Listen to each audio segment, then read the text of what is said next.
তারিখ, মানে 15 এপ্রিলের পর 18 এপ্রিল আবারও আমরা দেখলাম এই ঢাকা মহানগরীতে আওয়ামী লীগের ঝটিকা মিছিল। 15 তারিখে এই মিছিলটা হয়েছিল বাড্ডা, ভাটারা, রামপুরা এই এলাকাগুলোতে একটা ঝটিকা মিছিল হয়েছিল আওয়ামী লীগের, যার নেতৃত্বে ছিলেন মহানগর উত্তর আওয়ামী লীগের সাংগঠনিক সম্পাদক মাজহার আনাম। তার নেতৃত্বে একটা মিছিল হয়েছিল। তার ঠিক দুদিন বাদে 16-17কে বাদ দিয়ে 18 তারিখে মানে শুক্রবার দিন আরেকটা মিটিং হলো উত্তরায় ঢাকা 18 সংসদীয় এলাকায়। এটা একটা ঝটিকা মিছিল হয়েছিল। এই মিছিলে ছোট মিছিল, খুব বড় না, অল্প সময়ের জন্য এসেছিল, চলে গেছে। মিছিলের স্লোগানগুলি কী ছিল সেটাও একটু বলি।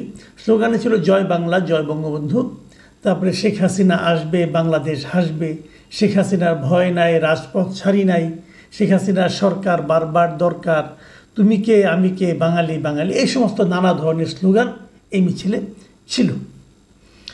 এখন এই মিছিলটা হয়ে যাওয়ার পর প্রতিক্রিয়া আমরা আজকে কি দেখলাম? আজকে কয়েক ধরনের প্রতিক্রিয়া দেখলাম। একটা প্রতিক্রিয়া দেখলাম যে ওখানে কয়েকজন লোক, কয়েকজন ছাত্র, তারা একটা ব্যানার নিয়ে মিছিল করেছে। সেই ব্যানারে লেখা ছিল যে অপারেশন ডেভিল হান্টের ব্যর্থতা, আওয়ামী লীগের মিছিলে পুলিশের নিষ্ক্রিয়তার প্রতিবাদে প্রতীকী লাঠি মিছিল। সবার হাতে ছোটো ছোটো লাঠি ছিল, এরকম একটা ব্যানার ছিল। আমি এটার একাধিক ভিডিও দেখলাম, ছবি দেখলাম, আপনারা ছবিটা দেখতে পারেন। সেই ছবিতে আমি দেখলাম মোট এই 9 জন কি 10 জন লোক ছিল উপস্থিত। 9 জন কি 10 জন লোকের নিয়ে একটা মিছিল, প্রতীকী মিছিল। তারা আওয়ামী লীগের মিছিলে পুলিশের নিষ্ক্রিয়তার বিরুদ্ধে তারা প্রতিবাদ করছে। মানে এটা কিন্তু খুব একটা ইন্টারেস্টিং আমার কাছে মনে হলো পরিবর্তনটা। দেখুন, এই উত্তরায় কিন্তু আজ থেকে কয়েক মাস আগে জুলাই অগাস্টে আওয়ামী লীগের শাসন, আওয়ামী লীগ সরকারের যে দুঃশাসন, তার বিরুদ্ধে সবচেয়ে উত্তাল অবস্থান ছিল এই উত্তরা। এখানেই মুগ্ধ মারা গিয়েছিলেন। তো সেই উত্তাল যে অভিযানটা ছিল, উত্তাল যে মিছিলটা ছিল, সেই মিছিলে কারা ছিল? তারা এখন কোথায় গেল? তো তারা কি আওয়ামী লীগের নিষিদ্ধ চান না? তারা কি আওয়ামী লীগের এই ঝটিকা মিছিলের বিরোধিতা করতে চান না? বিষয়টা আসলে কি দাঁড়াচ্ছে? এই জিনিসটা আমি মনে করি এই সরকারের এখন চিন্তা করা দরকার। যাদের আন্দোলনের ফলে তারা এখন সরকারে বসেছেন, এই সরকার কি সেই সাধারণ মানুষের যে প্রত্যাশা, সেই প্রত্যাশা মেটাতে পারছেন? এটা হলো সবচেয়ে গুরুত্বপূর্ণ বিষয়। সাধারণ মানুষের প্রত্যাশাটা কী ছিল? সরকারে কে হবে, কে উপদেষ্টা হবে, কে উপদেষ্টার বিশেষ সহকারী হবে, কে সংবিধান সংশোধনের জন্য কাকে বিদেশ থেকে উড়িয়ে আনা হবে, কাকে দিয়ে, এগুলি সব মানুষের প্রত্যাশা ছিল না। মানুষের প্রত্যাশা ছিল জীবনযাপন যেন সহজ হয়, উনি যেন বাজারে যে জিনিসপত্র কম দামে কিনতে পারেন, দেশে যেন অর্থনৈতিক প্রবৃদ্ধি দৃশ্যমান হয়ে ওঠে। ওনারা এইগুলো চেয়েছেন। কয়টা পেয়েছেন? এবং মানুষের সে প্রত্যাশার বিপরীতে মানুষ কি দেখেছে? আগে কারা লুটপাট করত, সেই লুটপাট কি বন্ধ হয়েছে? এখন কি লুটপাট হচ্ছে না? একটা ছেলে যে টেলিভিশনে বলেছে যে তাদের এলাকার সবচেয়ে দরিদ্র ঘরটা হলো তাদের, সেই ছেলে এখন 1.5-2 কোটি টাকা দামের গাড়ি চালায়, বিশাল অফিসে বসে। মানুষের কাছে এই পরিবর্তনগুলি কি মানুষকে আনন্দ দিচ্ছে? এবং দিচ্ছে না বলেই কিন্তু আজকে এই প্রত্যেকে লাঠি মিছিলের পেছনে এই উদ্যোক্তা 9 জন ছাড়া আর কেউ ছিল না। আমরা কদিন আগে কিন্তু একই জিনিস দেখেছিলাম যে বৈশাখী যে অনুষ্ঠান ছিল, সেখানে যে এই এনসিপির যে প্রোগ্রামটা ছিল, সেই প্রোগ্রামে কিন্তু দেখা গেছে যে 50-60 জনের বেশি লোক ছিল না সামনে, এবং তার মধ্যে অর্ধেকের বেশি ছিল সংবাদ সংগ্রহের জন্য নিয়োজিত ক্যামেরা পার্সন এবং রিপোর্টার। তাহলে বেলুন কি ফুটে গেল, চুপসে গেল? দেখুন, এরপর আমি আরেকটা প্রসঙ্গ তুলব সরকারের ভূমিকা নিয়ে। আজকে স্বরাষ্ট্র বিষয়ক উপদেষ্টা লেফটেন্যান্ট জেনারেল জাহাঙ্গীর আলম চৌধুরী তিনি গিয়েছিলেন এই রাজধানীর উত্তরাঞ্চলে 3টি থানা পরিদর্শনে, কোন 3টা থানা? বিমানবন্দর, উত্তরা পশ্চিম ও তুরাগ, এই 3টা থানা পরিদর্শন করেছেন। এবং এই পরিদর্শন করতে যেয়ে উনি সেখানকার পুলিশকে বলেছেন যে আওয়ামী লীগের কার্যক্রম ও ঝটিকা মিছিলের বিরুদ্ধে পুলিশের কোনো নিষ্ক্রিয়তা পেলে কঠোর ব্যবস্থা নেওয়া হবে। মানে আওয়ামী লীগের যদি এমনি ঝটিকা মিছিল হয়, এটা যদি পুলিশ কন্ট্রোল করতে না পারে তাহলে পুলিশের বিরুদ্ধে কঠোর ব্যবস্থা নেওয়া হবে, এই হুমকিটা কিন্তু উনি দিয়েছেন। এবং উনি সাংবাদিকদের স্পষ্টভাবে বলেছেন যে পুলিশ ইতিমধ্যে 2 জনকে ধরেছে, আওয়ামী লীগের কার্যক্রম ঝটিকা মিছিলের বিরুদ্ধে পুলিশ কোনো রকম নিষ্ক্রিয়তা পেলে তাদের কঠোর ব্যবস্থা নেওয়া হবে। আচ্ছা, একটা কথা আমি বলি, এই যে পুলিশকে উনি সক্রিয় হতে বললেন আওয়ামী লীগের এই ধরনের মিছিলের ব্যাপারে, ঝটিকা মিছিলকে কন্ট্রোল করার জন্য, ঝটিকা মিছিল করতে না দেওয়ার জন্য, তার মানে উনি পুলিশকে নির্দেশ দিলেন এই সমস্ত মিছিল করতে দেওয়া হবে না এবং করতে যেন পুলিশ না দেয়। তো আমি যদি স্বরাষ্ট্র উপদেষ্টাকে একটু জিজ্ঞাসা করতে চাই, এই ধরনের নির্দেশ আপনি দিলেন কোন আইনে? মানে পুলিশ যদি জিজ্ঞাসা করতো আপনাকে, স্যার আপনি যে আদেশটা দিলেন এই আদেশটা আমি কোন আইনের বলে আমি করবো কাজটা? মানে আওয়ামী লীগ যদি মিছিল করতে চায় অথবা যদি মিছিল করে, তাদেরকে আমি মিছিল করতে না দেওয়ার পেছনে কি আইন আছে? আমার কোন আইনটা আছে যে আইনে আপনি আওয়ামী লীগের মিছিলকে নিষিদ্ধ করতে পারেন? এই প্রশ্নটা আমিও করতে চাই। দেখুন, ছাত্রলীগের মিছিল যদি কেউ করতে চায় আপনি এটা বন্ধ করতে পারেন, আইন আছে। আইনটা কি? যে ছাত্রলীগ বাংলাদেশের আইনে একটি নিষিদ্ধ সংগঠন। কোনো সংগঠনকে যদি নিষিদ্ধ করা হয় তারা অবশ্যই কোনো মিছিল করতে পারবে না, তারা কোনো রাজনৈতিক কর্মকাণ্ড চালাতে পারবে না, যেমনটি হিজবুত তাহরিরও পারে না। এটা তো নিয়তি না, নিয়তি কেন? এই হিজবুত তাহরিরকে কিন্তু আওয়ামী লীগরা নিষিদ্ধ করেছে, এখন তারাও নিষিদ্ধ হওয়ার মতো অবস্থায় পৌঁছেছে, নিয়তি এটা। তো যা হোক, ছাত্রলীগ যদি কোনো মিছিল করে, কোনো রাজনৈতিক কর্মকাণ্ড করে, তার ব্যাপারে যদি পুলিশ ব্যবস্থা নেয়, এটা আইনের মধ্যে পড়বে। কিন্তু আওয়ামী লীগ কিন্তু এই সরকার নিষিদ্ধ করেনি।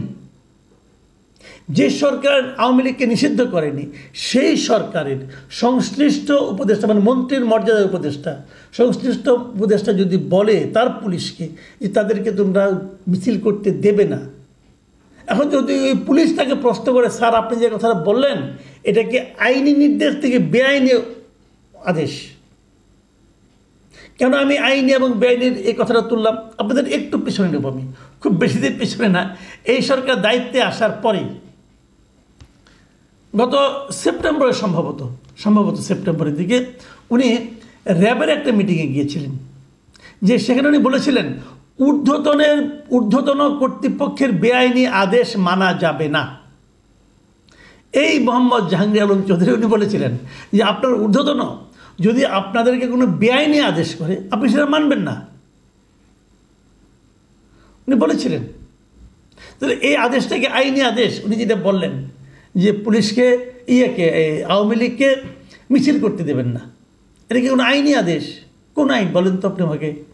একটা বৈধ রাজনৈতিক দল সে মিছিল করবে, তার রাজনৈতিক কর্মকাণ্ড পরিচালনা করবে, এটা তার সাংবিধানিক অধিকার। আপনি এটাকে কোন আইনের বলে করতে দেবেন না? এবং আপনার এই বেআইনি আদেশ যদি পুলিশ অমান্য করে, তাহলে তো আপনি বলেছেন যদি আমি কোনো বেআইনি আদেশ দিই সেটা মানার দরকার নাই, এটাও তো পুলিশ তাকে মানবে না। এখন আপনি বলবেন না আমি বলেছি মানতে হবে, কী কারণে মানতে হবে ভাই? এটা তো বেআইনি আদেশ। আবার দেখেন, উনি ওই র্যাবকে ওইবার তখন বলেছিলেন যে র্যাব সম্পর্কে বলেছিলেন যে সাধারণ মানুষের মনে বদ্ধমূল ধারণা এই যে যখন থেকে র্যাবকে রাজনৈতিক উদ্দেশ্যে ব্যবহার করা শুরু হয় তখন থেকে র্যাব গুম খুন সহ বিভিন্ন বেআইনি ও অপকর্মের সঙ্গে জড়িত হতে শুরু করে। এটা খুব দুর্দান্ত ভালো কথা, সঠিক কথা, যে কোনো এই ধরনের শৃঙ্খলা বাহিনীকে যদি আপনি রাজনৈতিক উদ্দেশ্যে ব্যবহার করেন তাহলে তারা কিন্তু ওই ব্যবহৃত হতে হতে তারা নানা ধরনের অপকর্মে জড়িয়ে যায়। তাহলে এখানে আওয়ামী লীগকে ঝটিকা মিছিল করতে দেব না, একটা বৈধ রাজনৈতিক দল আওয়ামী লীগ, তাকে আমি মিছিল করতে দেব না, এটা বলার মাধ্যমে স্বরাষ্ট্র উপদেষ্টাকে পুলিশকে রাজনৈতিক উদ্দেশ্যে ব্যবহার করছেন না। তাহলে অনৈতিক কাজটা তো উনিই শুরু করতেছেন।